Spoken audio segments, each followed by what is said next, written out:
Ассалаумағалейкум, құрметті қазақстандықтар. Бүгін біз Ақмола облысы Шортанды ауданы Шортанды ауылында келіп отырмыз. Бұл жерде Бараев атындағы астық шаруашылығы ғылыми өндірістік орталығына келдік. Осы орталықтың егін шаруашылығына келіп отырмыз. Бас агроном Құрметбек Октябрь мырза, ассалаумағалейкум. Сіздер біздің ой күшімен жасалған Қазақстанда өндірілген өндірістік микробиологияның фосфобацилин арпаға алдыңыздар, соны обработка жасауына және өздерінің өнімдеріңіз көбейтуіне. Сол жайлы өздеріңіз ғылыми өндірістік жағынан қандай бағытта жұмыс жасап жатсыздар, соны бәрін айтып өтсеңіз бізге. Ассалаумағалейкум, құрметті қазақстандықтар.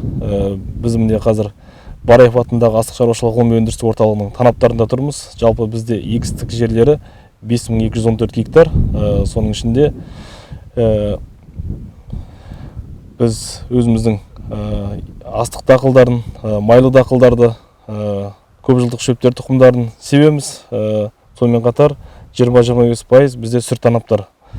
Жалпы айтатын болсақ, осы жерде тек қана біздің өзіміздің осы орталықта шығарылған сорттар, біз соларды көбейтумен, жаңа сорттарды шығарумен айналысамыз. Біз тұрған танап, бұл арпа дақылының танабы, бұл жерде 47 гектар. Сабыр сорт себілген, элита. Себудің алдында әрине біз топырақты себу алдындағы өңдеу жұмыстарын жасадық.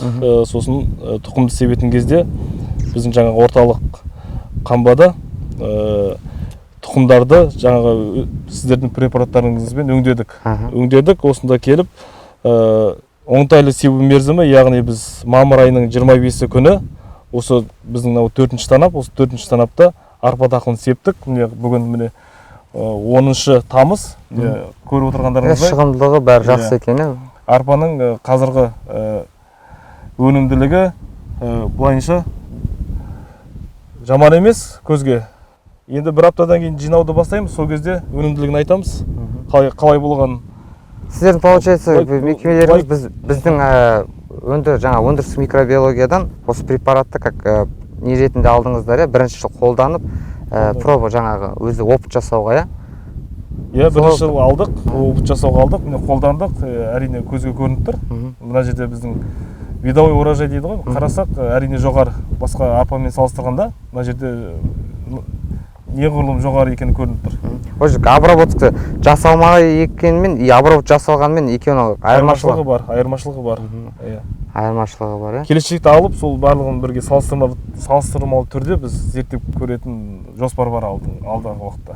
Енді сіздер үлкен бір мекеме болып, осы облыста өздеріңіз танымалсыздар, осы жаңағы әр ненің тұқымдарымен развивать етіп сатып жатсыздар да, соны өндіріске сөйтіп жатсыздар ғой.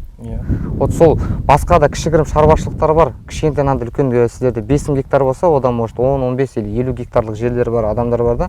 Солар өздерінің жаңағы егін егер кезде біздің препаратты қолдануға ұсынар ма едіңіз? Опыт жасап көрдіңіз, көзбен көріп тұрсыз? Әрине, егер бағасы несіне сай болатын болса, ұсынуға болады. Егер қатты қымбат болмайтын болса, кішкентай шаруашылықтарға алып өздеріне. Баға жағынан бізде басқа да аналогтер шетелдің нелеріне қарағанда препараттары біздікі отандық өнім, бағасы өте тиімді баға, және жеткізу жағы ол бізде тегін. Алматыда хабарласасыз, біздің микробиологияның өзі өндірістік заводының сол жақтан хабарласқаннан ең кратчайший сроктарда сізге қай облыс болсын жеткізіп береді, тегін, және бағасы өте төмен.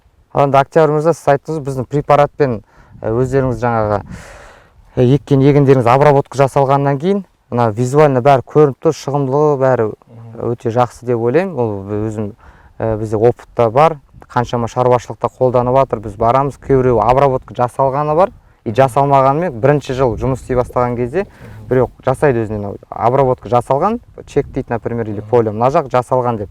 Сондай салыстырмалы түрде сіздер көрсете аласыздар ма басқа? Көрсетуге болады. Мына 47 гектар ол сіздердің препараттарыңызбен өңделген. Қасымызда қазір 20 гектар біздің тағы да бір арпа бар. Келесі поле қойтамыз қазір. Соны көрсетуге болады. Сол жерден көре аламыз, көрсетуге болады.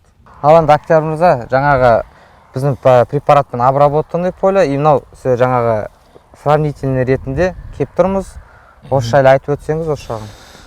Жаңағы мен айтқан екінші салыстырмалы түрдегі біздің танабымыз осы 20 гектар мына жерде. Жаңағы 47 гектар болған. Мынау 20 гектар. Салыстырмалы түрде қарайтын болсақ, шын мәнінде міне бойының ұзындығы да жаңағы арпадан гөрі төменірек аласа, яғни өнімділігін енді жинаған кезде нақты айтарымыз. Бұлай көзбен әрине төмен екені байқалады. Бағанағы уже обработанный біздің обработанный, да. И мынау не обработанный. Не обработанный. Бұл жерде урожай төмен, визуально былай төмен болатыны көрініп тұр. Енді көреміз, өнімді қалай жинаймыз, сонда фактически айтамыз қалай болғанын. Сіздер өздеріңіз енді научно білесіздер ғой, қай жерде қанша гектар еккенде қанша центнер шығатынын бәрін. Енді ана жермен салыстырғанда уже результат көзге көрінгеннен бөлек уже есеппен шығады. Мына жинағаннан кейін салыстырмалы түрде айтатын боламыз, нәтижесін береміз. Сосын арғай жаңағындай жақсы бір нәтиже беретін болса, арғай біз жұмыс істеуге дайынбыз, алуға, сатып алуға.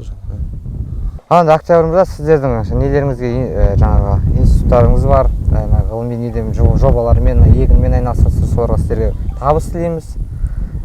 Егіндеріңіз молынан болсын. Біздің препаратпен қолдан нәтижесін көргеннен кейін ары қарай халыққа бізде тоже рекомендация беруге, тоже көмекке ынталарымызды білдіреді деп ойлаймыз. Рахмет, келесі кездескенше сау болыңыздар. Рахмет сіздерге.